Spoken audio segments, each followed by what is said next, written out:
Você já se perguntou por que algumas pessoas parecem navegar pela vida com mais facilidade, construindo relacionamentos fortes e alcançando sucesso, mesmo sem serem as mais inteligentes no sentido tradicional? A resposta pode estar na inteligência emocional. Mas, ao contrário do que muitos pensam, essa ideia não surgiu do nada nos anos 90.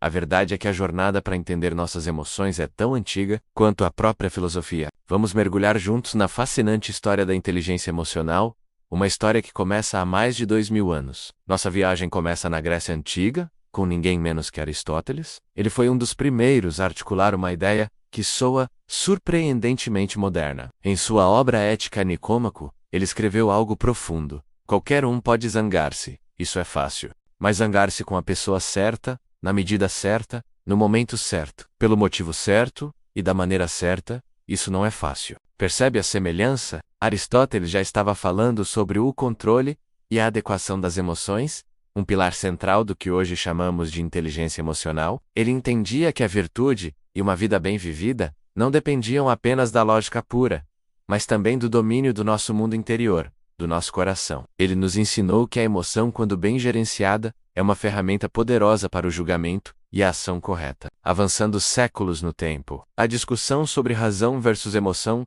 continuou a ser um tema quente na filosofia e, mais tarde, na psicologia. Durante o Iluminismo, por exemplo, a razão foi colocada em um pedestal. Pensadores como René Descartes, com seu famoso penso, logo existo, enfatizaram a mente racional como a essência do ser humano. As emoções eram frequentemente vistas como impulsos primitivos, quase animais, que precisavam ser suprimidos pela lógica, para que pudéssemos tomar decisões claras. Essa visão criou uma dicotomia que influenciou o pensamento ocidental por muito tempo. A ideia de que a cabeça e o coração estavam em uma batalha constante. No entanto, essa visão começou a ser desafiada no início do século XX, com o surgimento da psicologia moderna. Psicólogos começaram a perceber que ignorar as emoções era ignorar uma parte fundamental da experiência humana. Um dos pioneiros nesse campo foi Edward Thorndike. Em 1920, ele propôs um conceito revolucionário chamado inteligência social. Ele a definiu como a habilidade de compreender e gerenciar outras pessoas, e de agir sabiamente nas relações humanas. Thorndike foi um dos primeiros a sugerir que existiam diferentes tipos de inteligência, para além daquela puramente acadêmica. Ele abriu a porta para a ideia de que ser inteligente com as pessoas era uma habilidade distinta e valiosa. Outro nome importante dessa época é David Wexler, o criador dos famosos testes de inteligência Wechsler. Em 1940, ele observou que os testes tradicionais eram limitados. Ele argumentou que a nossa capacidade de lidar com as demandas do dia a dia e ter sucesso na vida dependia tanto de fatores não intelectuais quanto dos intelectuais. Ele falava de fatores como persistência, consciência de si mesmo e empatia. Wexler estava essencialmente dizendo que ser academicamente brilhante não garantia sucesso na vida real, se você não soubesse lidar com suas próprias emoções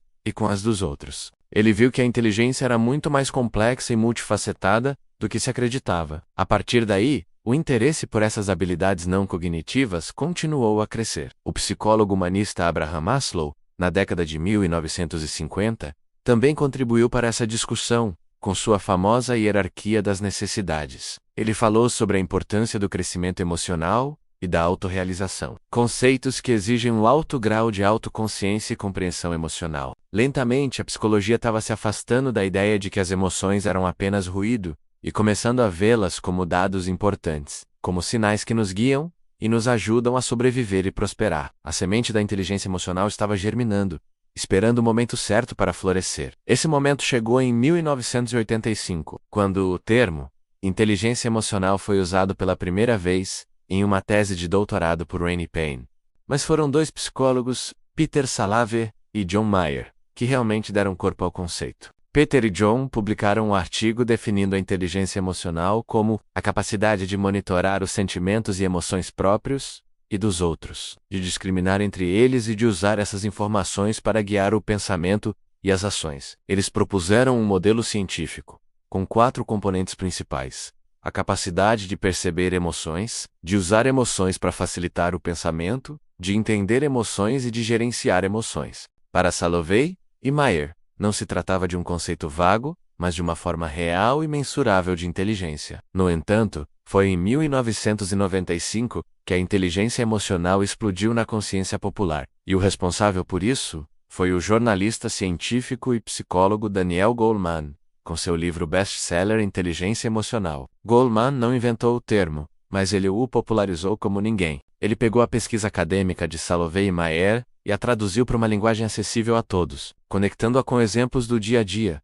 desde o ambiente de trabalho até a vida familiar. Goleman argumentou de forma convincente que o nosso quociente emocional era um preditor de sucesso mais forte do que o quociente de inteligência em muitas áreas da vida. O livro de Goleman foi um fenômeno cultural. De repente, todos estavam falando sobre empatia, autoconsciência, autorregulação e habilidades sociais. Empresas começaram a investir em treinamentos de inteligência emocional para seus líderes e equipes. Escolas passaram a considerar a importância de ensinar habilidades socioemocionais para as crianças. Goleman nos mostrou que, embora o quociente de inteligência seja importante para entrar em uma determinada profissão, é o quociente emocional que nos ajuda a prosperar nela, a liderar equipes, a resolver conflitos e a construir uma carreira gratificante. Ele pegou uma ideia que vinha sendo construída há milênios e a transformou em uma ferramenta prática para o desenvolvimento pessoal e profissional no século XXI. Hoje, a inteligência emocional é um campo de estudo consolidado. A neurociência nos mostra como diferentes partes do cérebro, como a amígdala e o córtex pré-frontal,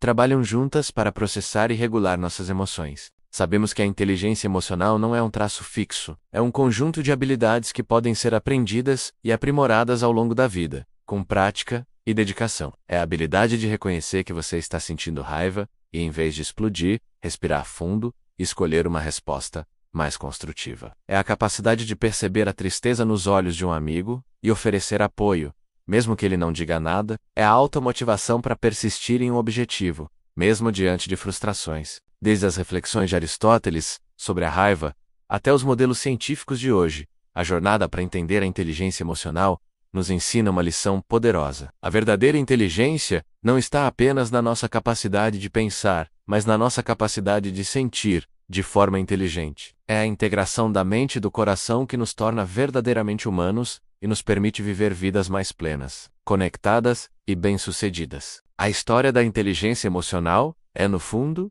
a história da busca da humanidade por se conhecer melhor. E essa é uma busca que continua até hoje em cada um de nós. O que você achou dessa jornada histórica? Existem outras habilidades que você gostaria de ver exploradas aqui no canal? Deixe seu comentário abaixo. Adoraríamos saber sua opinião. Se você gostou deste vídeo e quer aprender mais sobre como desenvolver sua própria inteligência emocional, não se esqueça de se inscrever e ativar as notificações para não perder os próximos conteúdos. Obrigado por assistir e até a próxima.